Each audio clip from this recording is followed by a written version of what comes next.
कहते हैं डायरेक्ट बच्चे होने के कारण संगम युग में सर्व संबंधों के सुख के अनुभव के साथ साथ विश्व के राज्य का वर्षा भी सहज प्राप्त हो जाता है।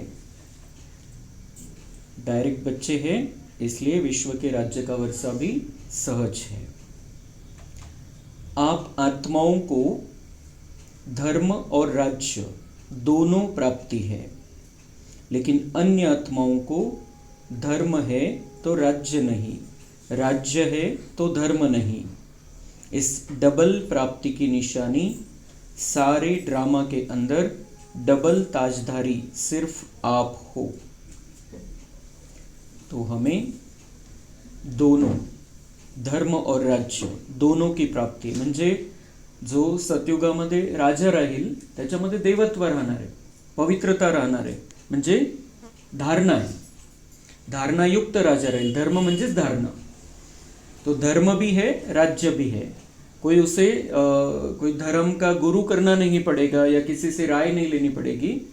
तो जो सतयुग का राजा रहेगा धर्म और राज्य साथ साथ, मतलब राज्य चला रहा है धर्म के साथ। लेकिन अन्य आत्माओं को, मतलब द्वापर के बाद जो आने वाली आत्माएं हैं, क्योंकि दो पूर्व हो गए, धर्म अलग राज्य अलग हो गया, फिर उनको धर्म है तो राज्य नहीं, राज्य है तो धर्म नहीं। इस डबल प्राप्ति की निशानी सारे ड्रामा के अंदर डबल ताजधारी सिर्फ आप हो। एक राज्य कारभार का ताज और एक पवित्रता का ताज, जो लाइट का पवित्रता का सर्कल दिखाया जाता है, चक्र दिखाया जाता है। तो बाबा कह रहे ये डबल ताजधारी सिर्फ आप बनते हो। और भी आपकी विशेषताएं हैं। संपूर्ण प्राप्ति अर्थात तन मन धन संबंध और प्रकृति के सर्व सुख, जिसमें अप्राप्त कोई वस्तु नहीं, ऐसी श्रेष्ठ प्राप्ति जो अन्य कोई आत्मा को नहीं होती, वह आपको प्राप्त होती है। ऊंचे ते ऊंच बाप के डायरेक्ट संतान, परम पूज्य पिता की संतान होने के कारण आप आत्माएं भी डबल रूप में पूजी जाती हो। एक सालिग्राम के रूप में, दूसरी देवी देवता के रूप में। तो इतने भाग्यशाली हो जो स्वयं भगवान आपका भाग्य बाला करते हैं। इसलिए कमजोरी के गीत नहीं गाओ, लेकिन अपने ऐसे भाग्य को स्मृति में रखो। तो हम बाबा कह रहे हैं जो हमें जो मिलने वाला है सतयुग में, तन मन धन संबंध संपर्क प्रकृति के सभी प्रकार के सुख, और ऐसा जीवन मिलेगा जहाँ कुछ भी अप्राप्ति नहीं होगी। ऐसी श्रेष्ठ प्राप्ती बाबा कह रहे अन्य किसी को भी नहीं होती, कारण आपण जिथं जाणार आहे तिथं सर्वोच्च लेवलचं तन मन जन धन संबंध सगळ्या प्रकारचं सुख आहे, आणि बाकीचे तिथं पोहोचणारच नाहीये। म्हणून बाबा म्हणतात तुमको जो प्राप्ति है वो उनको नहीं है जो द्वापर के बाद आते हैं। आणि दुसरं बाबा म्हणताय की तुमची डबल पूजा आहे, इतके भाग्यशाली आहे तुम्ही की स्वतः परमेश्वर तुमचं भाग्य बनवतोय, आणि तुमची डबल पूजा आहे। परमात्मा शिवबाबाची फक्त पिंडीची पूजा आहे, आपली डबल पूजा आहे, एक देवी देवताच्या रूपामध्ये आणि दुसरी सालिग्रामच्या रूपामध्ये। का बरं सालिग्राम रूपामध्ये पूजा आहे? आपली पूजा सालिग्रामच्या रूपामध्ये का बरं आहे? कारण आपण संगम युगामध्ये आत्मिक स्थितीमध्ये राहून सगळ्यांना ते रूहानी व्हायब्रेशन दिलेले, बाबांकडून जी प्राप्ती झालेली ती सगळ्यांना दिलेली आहे। आत्मिक स्थितीमध्ये आता राहून ते दिलेले आहे, म्हणून आपली शालिग्राम रूपामध्ये पूजा आहे। आणि जे देवत्व आपण, जे धारणायुक्त आपली जी स्थिती होती आणि त्याचे गुणांचं वाटप केलेलं आहे आपण, त्याची यादगार म्हणून आपलं देवत्वाची जी आठवण आहे ती लास्ट पर्यंत सगळे आत्मे ठेवतात। एक आत्मिक स्थिति आणि धारणा वाली स्थिति। जो हम अभी आत्मिक स्थिति में आ जाते हैं, शरीर भान को छोड़ के आत्मिक स्थिति में आ जाते हैं, और आत्मिक स्थिति में रहते हुए हम पुरुषार्थ करते हैं, उसकी यादगार शालिग्राम रूप में पूजा। और जो आत्मिक रूप में रहने के कारण हम जो दिव्य गुणों की धारणा करते हैं, उसके यादगार के रूप में देवता के रूप में पूजा। तो बाबा कह रहे मेरी तो सिंगल पूजा है, आपकी डबल पूजा होती है, क्योंकि डबल कारोबार आप करते हो संगम युग में। तो बाबा कह रहे अभी कमजोरी के गीत नहीं गाना, अभी ये जो ऐसा भाग्य है उसको स्मृती में रखेंगे तो शक्तिशाली स्थिती रहेगी. आणि प्रत्येकाने हे आपलं पक्क करायचं आहे की माझा हा पार्ट आहे, माझीच डबल पूजा है, क्योंकि मैंने आत्मिक स्थिति में रहते हुए सबका कल्याण किया है और दिव्य गुणों की धारणा की है, मेरे कर्मों के द्वारा भी सबको रास्ता दिखाया है. तो ये जितना हम पक्का करेंगे, तो पिछले कल्प में दिखाया है, किया है, तो अभी भी वो करके दिखाना है, इस कल्प में भी पार्ट रिपीट करायचा है. ये स्मृति रहती है कि हम ही सर्व धर्म स्थापक या सर्व धर्म की आत्माओं के पूर्वज है. किती मोठी गोष्ट आहे, किती महत्वपूर्ण महावाक्य बाबांचे हे. बाबा म्हणताय की तुम्हाला हे आहे का क्लिअर कि हम ही सर्व धर्म स्थापक या सर्व धर्म की आत्माओं के पूर्वज है. सर्व धर्म की आत्माओं के पूर्वज, ते जे सृष्टी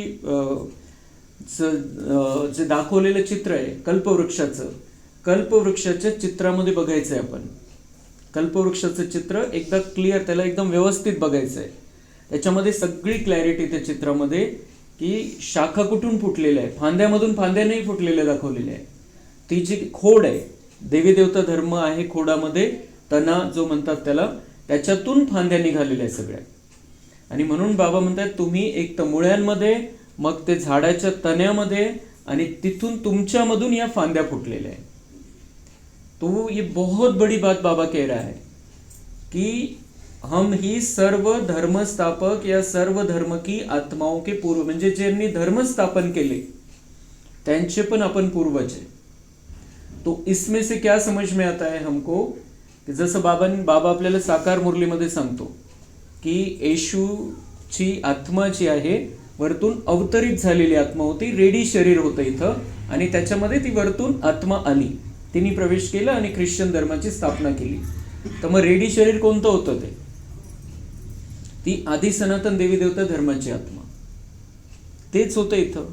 त्यांच्यामध्ये मग येशूची ती जी आत्मा, तिला धर्मस्थापकचा पार्ट आहे, तिने प्रवेश करून मग तो त्या धर्माची स्थापना केली. इसलिए बाबा कह रहे सभी सर्व धर्म स्थापक या सर्व धर्म की आत्माओं के आप पूर्वज हो, म्हणजे ज्या काही धर्म निघालेले आपल्यातला कोणी त्याला निमित्त झालेला आहे. ये बहुत बड़ी बात है, बहुत बड़ा रहस्य बाबा खोल रहा है. आदि सनातन धर्म की आप आत्माएं बीज अर्थात बाप द्वारा डायरेक्ट तना के रूप में हो. आदि सनातन धर्म की हम आत्माएं जो ब्राह्मण बनते हैं, जो बाबा के बच्चे बनते हैं, हम आदि सनातन धर्म की आत्माएं हैं.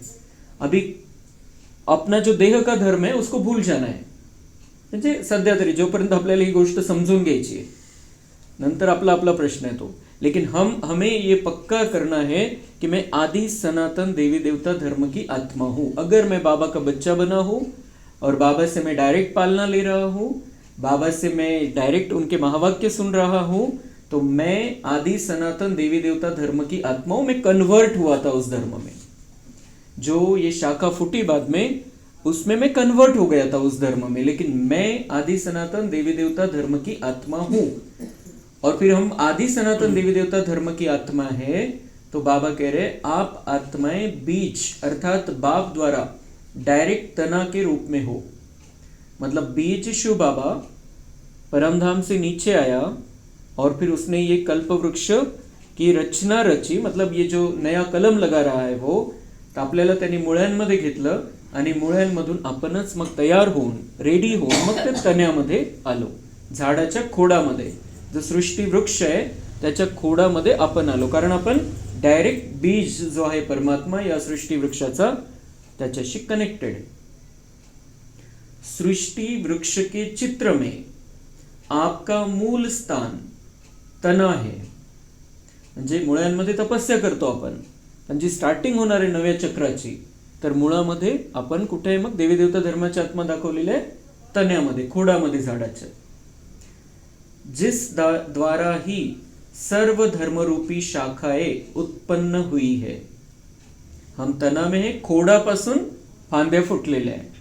सगळे जेवढे कोडे फांद्या दाखवलेले ते सगळे त्या खोडामधून दाखवलेले. एक ती जी सगळं जात आहे, एक देवी देवता, मग आपण त्रेतावाले दाखवलेले, मग द्वापरवाले दाखवलेले, मग कलियुगवाले दाखवलेले, आणि इकडे शाखा फुटत चाललेले, फांदे फुटत चाललेले.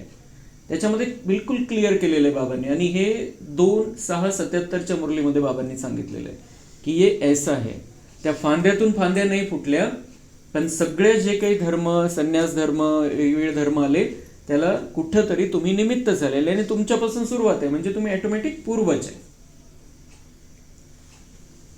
तो आप मूल, आधार, अर्थात सर्व के पूर्वज ब्राह्मण सो देवता हो, अर्थात आदि देव की आदि रचना हो. हम पूर्वज हैं सबके और ब्राह्मण बनते हैं तो हम ही देवता बनते हैं, और हम आदि देव की आदि रचना है. देवता है अर्थात आदि देव की आदि रचना. आदि देव के माध्यम से शिव बाबा ने हमको रचा है. तो सर्व आत्माओं के आधार मूर्त और उद्धार मूर्त आप पूर्वज हो. सर्व आत्माओं के आधार मूर्त और उद्धार मूर्त आप पूर्वज. तो ये पूर्वज का स्वमान बहुत महत्वपूर्ण स्वमान है. सगळ्या सृष्टीवर जेवढे मनुष्यात्मे 800 करोड त्यांचे आपण पूर्वज. तो हम बाबा कह रहे फिर अगर आप पूर्वज हो, मतलब आपसे ये सृष्टि का जो निर्माण हुई है, आप मूल में हो इस सृष्टि के निर्माण में, तो आप ही आधार हो और उद्धार करने वाले भी आप हो.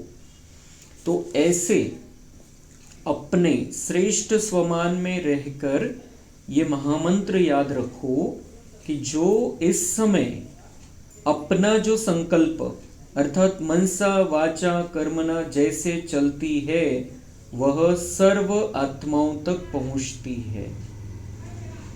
तो बाबा ने ये पक्का कर दिया हमको कि हम जो कुछ भी कर रहे हैं, जो कुछ भी सोच रहे हैं, जो कुछ भी बोल रहे हैं, उसका प्रभाव सारे वृक्ष पर पड़ने वाला है, क्योंकि हम बीज से कनेक्टेड है.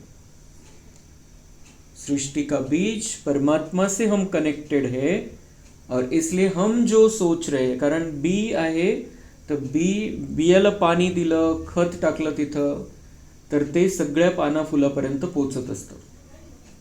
तो ऐसे ही हम बीज से कनेक्टेड है, तो हमारे संकल्प बाबा के द्वारा सारे सृष्टि पर पहुंच रहे, उसका प्रभाव पड़ता जा रहा है.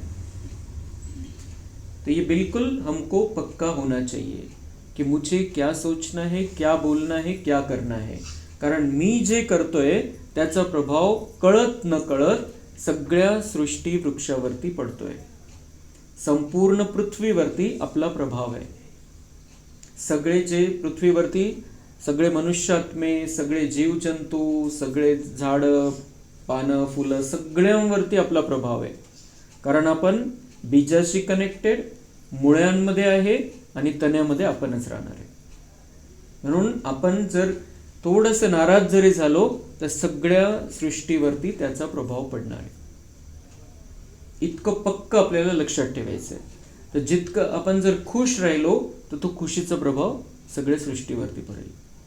म्हणून आपल्या जीवनामध्ये काही जरी झालं, काही प्रॉब्लेम असले तरी आपल्याला नाराज नाही राहायचंय, परेशान नाही व्हायचंय, उदास नाही राहायचंय, कारण बाबांनी एकदम पक्क सांगितलेलं आहे की तुम्हीच पूर्वज आहे आणि तुमचे जे व्हायब्रेशन आहे त्याचाच प्रभाव या सृष्टीवरती पडतोय. जसं आता देवी देवता वाम मार्गाला गेल्या द्वापरमध्ये, तर पहिले देवी देवता बिघडले, देवदेवतामध्ये परिवर्तन आलं. देवी देवतांचे व्हायब्रेशन, भावना, विचार, बोलणं, कृती ते चेंज झाल्यावर मग सगळ्यांचं चेंज झालं.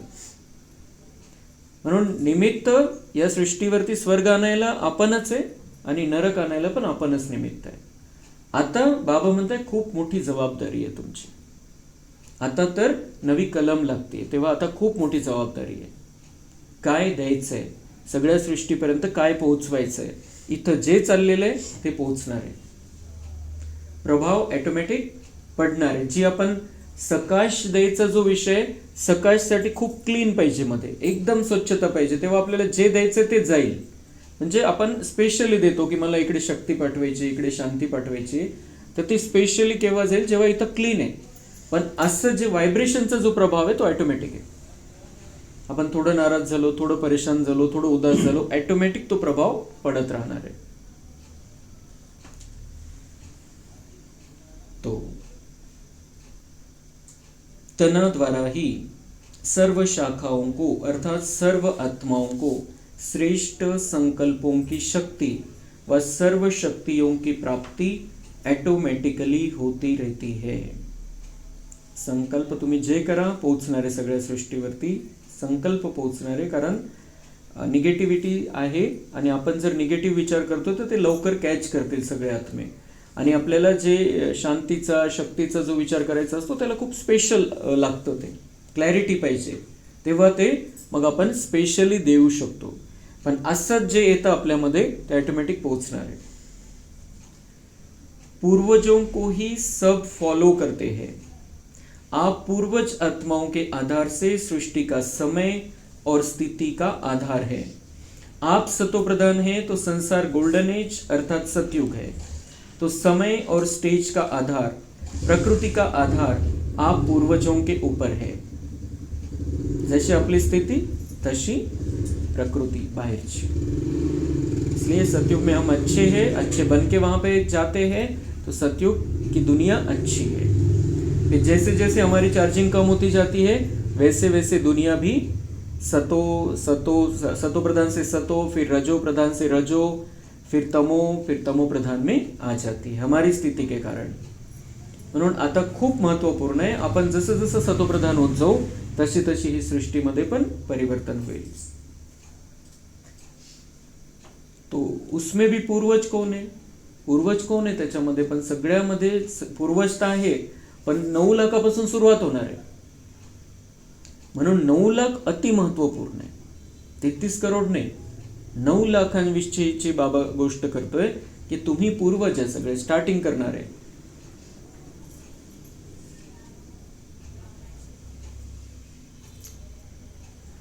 तो ऐसे आप पूर्वज आत्माओं के कर्मों की प्रारब्ध स्वयं के साथ साथ सर्व आत्माओं के और सृष्टि चक्र के साथ संबंधित है.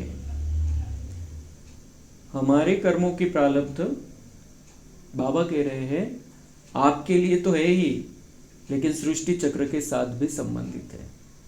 तुम्ही चांगले कर्म करा, तुमचं तर चांगलं होईलच, पण दुनियेचं पण कल्याण होईल त्याच्यामध्ये. कारण तुमचे तसे व्हायब्रेशन राहतील, तुम्ही तशी भावना ठेवणार, तर त्याचा परिणाम सृष्टिवरती होईल. तो ये बहुत सुंदर, ये कनेक्शन सदा बुद्धि में रखना है हमको. ऐसी महान आत्माएं आप हो, ऐसी श्रेष्ठ पोजीशन के आगे 5 विकार और 5 तत्व दास रूप बन जाएंगे. तो अगर हम ऐसी श्रेष्ठ पोजीशन में रहेंगे, मैं पूर्वज हूं, मैं सृष्टि का आधार मूर्त हूं, उद्धार मूर्त हूं, जर या स्वमानमध्ये आपण राहिलो, आपल्याला जर पक्क राहिलं, तर परिणाम काय होईल, पोझिशन जर ती असली हाय लेवलची, जैसे बाबांनी आज सांगितलं, रॉयल्टी और अपनी सुप्रीम पर्सनैलिटी, उस स्थिति में अगर हम रहेंगे और उसके साथ में पूर्वज का स्वमान जोड़ देंगे हम, तो परिणाम काय होईल, इस पोजीशन के आगे 5 विकार और 5 तत्व दास रूप बन जाएंगे. 5 विकार दास बन जाएंगे, हमारे मालिक बनकर हमको नहीं चलाएंगे. आणि 5 तत्व दास रूप कशामुळे, की आपण जसं आपले व्हायब्रेशन तसं त्याच्यावरती परिणाम होईल. आणि सत्युगामध्ये हे 5 तत्व आपल्याला खूप सुंदर अशा प्रकारचं जीवन देणार आहे. और आप 5 विकारों को ऑर्डर करे कि आधा कल्प के लिए विदाई ले जाओ, प्रकृति सतोप्रधान सुखदाई बन जाओ. अगर पूर्वज की पोजीशन में रहकर संकल्प द्वारा ऑर्डर करेंगे तो वह न माने ये हो नहीं सकता. तो ये पोजीशन हमको बनानी है, ये पूर्वज की जो पोजीशन है हमको बनानी है. अंतर्गत आपली जी स्थिती आहे तिला आपल्याला सेट करायचं आहे की मी खरोखर पूर्वज आहे. मी पूर्वच आत्मा आहे आणि माझ्याद्वारे परमात्म्याने या सृष्टीची रचना खूप सुंदर रीतीने वाढवलेली आहे. मी परमात्म्याची आदी रचना आहे. जितकं जितकं आपण याला पक्क करत जाऊ, बाबा म्हणते तुम्ही ऑर्डर करा 5 विकारांना आणि 5 तत्वांना, तर ते तुमचं ऐकणार नाही असं होऊ शकत नाही. फिर आगे है चढ़ती कला का आधार आप विशेष आत्माओं के ऊपर है. आपकी चढ़ती कला से ही सर्व आत्माओं का भला अर्थात कल्याण होता है. सर्व आत्माओं की बहुत समय की मुक्ति प्राप्त करने की आशा आपकी चढ़ती कला के आधार से पूर्ण होती है. अलग अलग नए नए राज हमको पता चल रहे हैं. बाबा कह रहे चढ़ती कला का आधार आप विशेष आत्माओं के ऊपर है. आपकी चढ़ती कला से ही सर्व आत्माओं का भला अर्थात कल्याण होता है. सर्व आत्माओं की बहुत समय की मुक्ति प्राप्त करने की आशा आपकी चढ़ती कला के आधार से पूर्ण होती है. ऐसी आधारमूर्त आत्माएं हो. देने वाला दाता बाप है, लेकिन निमित्त आपको बनाया है. वर्षा बाप द्वारा प्राप्त होता है, लेकिन बाप ने निमित्त आप बच्चों को बनाया. तो ऐसी स्मृति रखने से अलबेलापन व आलस्य समाप्त हो जाएगा. बहुत बड़ी बात बाबा समझा रहा है कि हम जब, जैसे हमने आज सुबह बाबा ने हमको राउंड लगवाया संपूर्ण, तो जो हम परम धाम में थे, संपूर्ण पवित्र स्थिति, संपूर्ण दिव्यता की स्थिति, फिर हम सतयुग में आए, नीचे सतयुग में आए देवता रूप में, तो हम 16 कला संपन्न थे. 16 कला संपन्न थे म्हणजे संपूर्ण होतो. 16 कला म्हणजे जसं पहिले म्हणायचे 16 आणि सच आहे, तर त्याला एक संपूर्ण मानलं जायचं, संपूर्णतेचं प्रतीक. चंद्र 16 कला संपन्न असतो केव्हा? पौर्णिमेच्या दिवशी. तर तसं आपली संपूर्णता होती सतयुगामध्ये, पर्सेंटेजमध्ये फुल होतो आपण. नंतर 14 कला झाल्या त्रेतामध्ये, नंतर कला कमी कमी कमी होत गेल्या, म्हणजे कला कमी होत गेल्या म्हणजे चार्जिंग कमी होत गेली. तो हम चढ़ती कला से उतरती कला में आए. फुल चार्जिंगच्या स्थितीपासून डिस्चार्जच्या अवस्थेपर्यंत आपण येऊन पोहोचलो. मग संगम युगामध्ये बाबा येतो आणि पुन्हा आपल्याला चढती कला शिकवतो. भक्तीमध्ये पण उतरती कला होती, उतरत आलो आपण, चार्जिंग कमी होत आली आपली. आता आपली चार्जिंग पुन्हा भरली जाते. बाबा येतो, आपली चढती कला करण्याचा मार्ग दाखवतो, मार्गदर्शन करतो, आपल्याला तेवढी शक्ती देतो. आणि मग काय होतं की आपण चढत्या कलेमध्ये जायला सुरुवात करतो, म्हणजे आपली स्थिती आपण चांगली बनवतो. मग बाबा आपल्याला जीवनमुक्तीमध्ये घेऊन जातो. सतयुगाची रेकॉर्डिंग होते, आपलं भाग्य बनतं सतयुगासाठी. पण याच्यामध्ये दुसऱ्यांचं काय कल्याण आहे? बाबा ते रहस्य सांगताय कि सर्व आत्माओं की बहुत समय की मुक्ति प्राप्त करने की आशा आपकी चढ़ती कला के आधार से पूर्ण होती है. द्वापर पासून ऋषी मुनी ते भक्ती जे करताय त्यांची अशी इच्छा आहे की आम्हाला मुक्ती पाहिजे, मोक्ष पाहिजे, मोक्ष प्राप्त करायचा आहे, या जन्ममृत्यूच्या चक्रात यायचं नाहीये. मग आपल्यासाठी बाबा या धर्तीवरती येतो, आपलं दुःख त्याला बघवलं जात नाही, आपल्यासाठी धर्तीवरती येतो, आपल्याला पुरुषार्थ करून घेतो आपल्याकडून, आणि आपण देवता बनतो. देवता ही स्थिती आपल्यामध्ये येऊन जाते. सतयुगामध्ये आपण जाणार. मग आपल्याला सतयुगामध्ये घेऊन जाणार, मग त्यांना इथंच कसं ठेवेल तो दुःखामध्ये?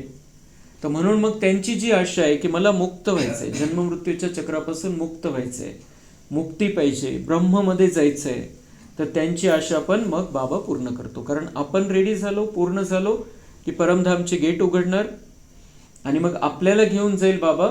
तर मग त्यांना पण बोलवून घेतो, कारण या सृष्टीवरती एक तर त्यांची आशा पण पूर्ण करायची आणि आपल्यासाठी पण इथं स्वर्ग पाहिजे, ती दुनिया चांगली पाहिजे. म्हणून मग सगळ्यांना वरती बोलवून घेतो आणि त्यांची जी मुक्तीची आशा आहे त्यांना पाप कर्मापासून मुक्त करून बाबा परमधाममध्ये ठेवतो. मग काही काळ, संपूर्ण तर ठेवू शकत नाही, पुन्हा पार्ट बजवायला खाली यायचंय. पण काय त्यांची जी आशा आहे की वरती जाऊन राहायचंय, मुक्त व्हायचंय, तर ती प्रत्येकाची, ज्यांची ती आशा आहे, प्रत्येकाची कमीत कमी 2500 वर्षासाठी ती पूर्ण होऊन जातं. ते जे स्वप्न आहे त्यांचं 2500 वर्ष कमीत कमी आणि 4975 वर्ष किंवा 4990 वर्ष तरी एखादी काही 2, 5, 10, 20 आत्मा तरी शेवटपर्यंत तिथे राहतात. तो उनकी आशा पूरी हो जाती है क्योंकि हम चढ़ती कला में जाते हैं. उनकी वो मुक्ति की आशा पूरी हो जाती है. तो उनका भी हमारी चढ़ती का मतलब तेरे भाने उनका भला, हमारे भाने उनका भला हो जाता है. हम तैयार हो जाते हैं तो उनकी भी आशा पूरी हो जाती है. फिर वो विकारों से मुक्त हो जाते हैं, दुखों से मुक्त हो जाते हैं. 2500 वर्ष वो मुक्त रहते हैं, मुक्ति धाम में रहते कम से कम. तो ऐसा बाबा कह रहे ऐसी आधार मूर्त आत्माएं आप हो तो आपको मुक्ति का रास्ता उनको दिखाना है. बाबा कह रहे देने वाला दाता बाप है लेकिन निमित्त आपको बनाया है. हमारे द्वारा उनको मुक्ति मिलनी है, हमारे द्वारा, क्योंकि हम जीवन मुक्ति में जाते हैं तो उनको मुक्ति मिल जाती है, मतलब हमारे द्वारा हो गई. तो बाबा कह रहे आप तैयार हो जाओ, वो भी मुक्त हो जाएंगे. इतना बड़ा इस नाटक का हमारे ऊपर आधार है. हम बहुत महत्वपूर्ण एक्टर है इस ड्रामा के. हमको इतना बड़ा कार्य करना है. जो भगवान को मुक्तिदाता कहते थे सब आके हमको मुक्त करो, बाबा कह रहे हैं मैंने आपको निमित्त बनाया है. कितनी बड़ी बात है. और ये सारा कार्य हमको करना है. हमें अपने आप को जीवन मुक्ति के लिए तैयार करना है, सत्य के लिए तैयार करना है, उनको मुक्ति का रास्ता बताना है, उनको मुक्त करना है. अनेक आत्माओं को हम दृष्टि देंगे, वो मुक्त हो जाएंगे. ऐसा भी होने वाला है लास्ट में. फंसी हुई आत्मा हम दृष्टि देंगे, वो मुक्त हो जाएंगे. तो बाबा कह रहे हैं आपको इतना, आपका पार्ट महत्वपूर्ण है, इतने आप आधार मूर्त हो. अगर ये ध्यान में रहेगा तो आलस्य अलबेलापन समाप्त हो जाएगा. जो इस पुरुषार्थ के रास्ते पर आलस्य आ जाता है, थोड़ा ढीलापन आ जाता है, अलबेलापन आ जाता है, हमारा पार्ट अगर स्मृति में रहेगा, हमारा महत्व अगर बुद्धि में रहेगा तो हम अलबेले हो ही नहीं सकते हैं. आलस्य सुस्ती पुरुषार्थ में आ ही नहीं सकती है.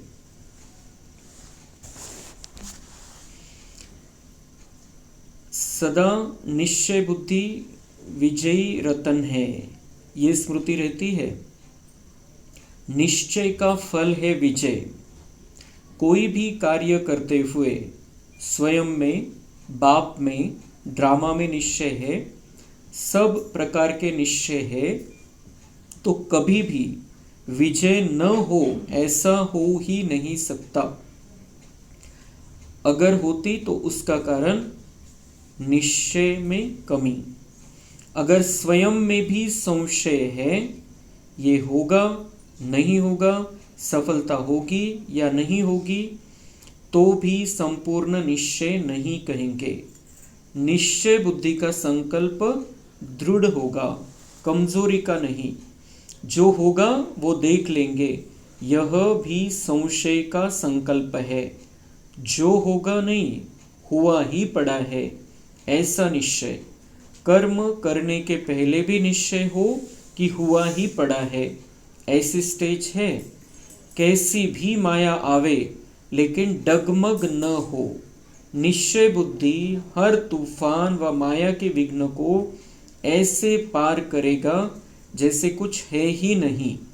जैसे साइंस के साधन है तो गर्मी होते भी उसके लिए गर्मी नहीं है, ऐसे जो निश्चय बुद्धि होगा उनके आगे माया के तूफान आएंगे लेकिन उसके लिए बड़ी बात नहीं होगी.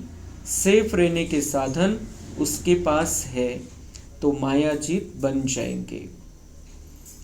तो बहुत सुंदर बाबा उदाहरण देता है. तो साइंस का साधन है, गर्मी होते भी उसके लिए गर्मी नहीं है. एसी लगाया है, एसी का मशीन लगाया है, तो वो एसी की मशीन के लिए गर्मी नहीं है, वो यहाँ की गर्मी दूर करता है. रूम में अगर एसी लगाया है तो रूम की गर्मी दूर करने की उसमें ताकत है, लेकिन उसके लिए तो गर्मी नहीं है, गर्मी कुछ भी नहीं है. उसके पास पावर है कि वो रूम की गर्मी को खत्म करके वहां पे ठंडक पहुंचा सकता है. तर बाबा म्हणताय की तुमच्या समोर जे मायेचे तुफान येतात, तुमच्यासाठी ते काहीच नाहीये. असं समजा की तुमच्याकडे त्याचं साधन आहे, त्याची तोड आहे, तुमच्याकडे त्याचं सोल्युशन आहे. कोणत्याही प्रकारची माया येऊ द्या, कोणत्याही प्रकारचं विघ्न आणू द्या समोर, मायेने विकारांचा कोणताही प्रभाव येऊ द्या, पण तुमच्याकडे इतकी हिंमत आहे, बाबा सोबत आहे, तर तुमच्यासाठी ते काहीच नाही. तुमच्याकडे सेफ्टीचं साधन आहे, मायावर विजय मिळवण्याचं साधन आहे. तूफान तो आएंगे, माया तो पेपर लेंगी. बाबा म्हणताय की विजयी न होण्याचं कारण हे असतं निश्चयाची कमी. पहला निश्चय तो स्वतःमध्ये पाहिजे. जैसे अभी बाबा ने हमको समझाया, आप पूर्वज आत्मा हो, आपकी चढ़ती कला से सबका भला होता है, आप जो सोचते हो उसका प्रभाव सारी सृष्टि पर पड़ता है. इसका भी निश्चय हमको चाहिए कि मैं ही पूर्वज आत्मा हूं. बाबा ने मुझे चुना है और अपने सामने बिठाया है, और बाबा के इतने सुंदर महावाक्य सुनने का अगर मेरा भाग्य है तो मैं पूर्वज आत्मा हूं. ये बिल्कुल पक्का पाहिजे. और मैं देवता बनने ही वाला हूं, ये निश्चय. और देवताओं में भी मेरा ऊंचा पार्ट रहने वाला है, ये निश्चय. खुद में निश्चय. स्वतःसाठी आपण कमीपणाचा, कमजोरीचा विचार करायचाच नाही. मैं चल सकूंगी, नहीं चल सकूंगी, होगा नहीं होगा, ये अपने बारे में निश्चय की कमी रखनी ही नहीं है. भगवान को हमारे ऊपर गारंटी है, इसलिए हम यहाँ तक पहुंचे हैं. इसलिए ये निश्चय सदा पक्का रखना है, मेरा बहुत ऊंचा पार्ट है और मेरी वजह से अनेक आत्माओं का कल्याण होना है. इस सृष्टि की आत्माओं को मुक्ति, जीवन मुक्ति देने का पार्ट बाबा ने मुझे दिया है. मैं इतनी महान, इतनी बड़ी आत्मा हूं इस सृष्टि नाटक में. तो ये निश्चय बिल्कुल पक्का कर लेना है. फिर दूसरा होता है ड्रामा. बाबा में निश्चय. बाबा सर्वशक्तिवान है, उसकी हम इतनी महान भाषा सुनते हैं, इतने महान बाबा हमें जो मार्गदर्शन देता है वो सुनते हैं. फिर वो बीच बीच में हमको अनुभव भी कराता है. हमारे अंदर जब हम परमधाम में जाते हैं, जब शांति भी महसूस होती है, हम कभी प्रॉब्लम में है, बाबा को याद करते हैं, स्थिरता आ जाती है मन में. और बाबा इतना अपना पार्ट बहुत अच्छी रीति से स्पष्ट करता है. हम जो सुन रहे हैं उसमें किसी का भी कोई स्वार्थ नहीं है. बाबा ने जो सुनाया उसमें बाबा का भी कोई स्वार्थ नहीं है. वो तो बिंदी को बिंदी से जोड़ना चाहता है सिर्फ, और बिंदी से बिंदु को जोड़कर, निर्विकारी बनाकर, निराकारी बनाकर हमको परमधाम में ले जाकर हमको बहुत सुंदर सृष्टि पर खेलने के लिए भेजना चाहता है. तो ऐसे बाबा पर हमको पूरा निश्चय होना चाहिए. और तीसरा है ड्रामा पर निश्चय, कि ड्रामा में जो भी होने वाला है, कल्प पहले भी हुआ है, आज हो रहा है, आगे भी होगा, और इसी में कल्याण है. जो भी बात हुई उसमें आगे समझ में आएगा क्या कल्याण था. क्योंकि ये जो बाबा कहता है कल्याण समय हुआ है हर बात में, तो ये संगम युग की बात बाबा करता है. संगम युगामध्ये काय चांगलं आहे, त्याच्यामध्ये संगम युगामध्ये त्याच्यातून काय चांगलं निघालं, कलियुगामध्ये आपल्याला लौकिक जीवनामध्ये काय फायदा झाला, काय नुकसान झालं, त्या हिशोबाने नाही विचार करायचा. पण आपण आपल्या जीवनामध्ये जे काही झालं, जे काही आहे, त्याच्यामुळे आपण बाबांकडे आहे. आपण जर खूप सगळ्या दुनियेच्या मोहामध्ये असतो, खूप पैसा, खूप पोझिशन, खूप पद जर खूप वरच्या लेवलचं असतं, तर आपण बाबांचे झालोच नसतो. म्हणून आपल्या जीवनामध्ये जे काही सर्कमस्टन्स आहे त्याच्यामुळे आपण बाबांचे. तर जे काही होतं आहे आपल्या जीवनामध्ये त्याच्यामध्ये कल्याणच आहे, कारण आपण बाबांकडे आहे, बाबांचा हात पकडून ठेवलेला आहे. और बाबा के साथ में हम हैं, तो हमारा भाग्य बनता जा रहा है, भाग्य की रिकॉर्डिंग होती जा रही है गुप्त. इसलिए जो कुछ भी हमारे जीवन में होता है उसमें कल्याण समाया हुआ है, बिल्कुल पक्का करना है. फिर ये जो हम जितना हम निश्चय में पक्का रहेंगे उतना हम ऑटोमेटिकली आगे बढ़ते जाएंगे. माया पर हमारी जीत होती जाएगी, किसी भी तरीके से माया आ जाए. और फिर जब हमारी जीवन में ये स्थिरता आ जाती है, ये शांति आ जाती है, ये सुकून आ जाता है, तो हम अपना भी कल्याण करते हैं, ये जीवन भी सुंदर बन जाता है और आने वाले जीवन के लिए बहुत सुंदर भाग्य की रिकॉर्डिंग हम साथ में लेकर जाने वाले हैं. और ये ड्रामा का जो बाबा हमें पॉइंट समझाता है, इस पर हमको पक्का करा लेता है. तो ड्रामा और पुरुषार्थ हे पक्का आपल्याला लक्षात घ्यायचं आहे. ड्रामा आहे, बाबांनी आपल्याला सांगितलेलं आहे की संकल्प आपले चालू नये म्हणून ड्रामाचा धडा बाबांनी आपल्याला दिलेला आहे, तो ब्रेक दिलेला आहे. की जे झालं 1 सेकंदापूर्वी तो ड्रामा होता, फिक्स होतं, होणारच होतं. तर त्याच्यावर आपण संकल्प चालू होऊ नये म्हणून बाबांनी हा अर्जंट ब्रेक दिलेला आहे. फुल स्टॉप लावला कि आपली शक्ति आपल्याला मग सोल्यूशन कडे लावता येते. तो ये जो ड्रामा में जो नोंदा हुआ था वो होता है, लेकिन इस सेकंड के बाद जो करना है वो मेरा पुरुषार्थ है और पुरुषार्थ से प्रारब्ध, ये बाबा ने समझाया है. ड्रामा में बैठकर रहेंगे, ड्रामा में अगर ब्रह्मा बाबा बैठकर रहता तो कभी नारायण बन ही नहीं सकता था. उसको तो पता था ड्रामा, उसका तो रिजल्ट भी डिक्लेयर कर दिया था बाबा ने.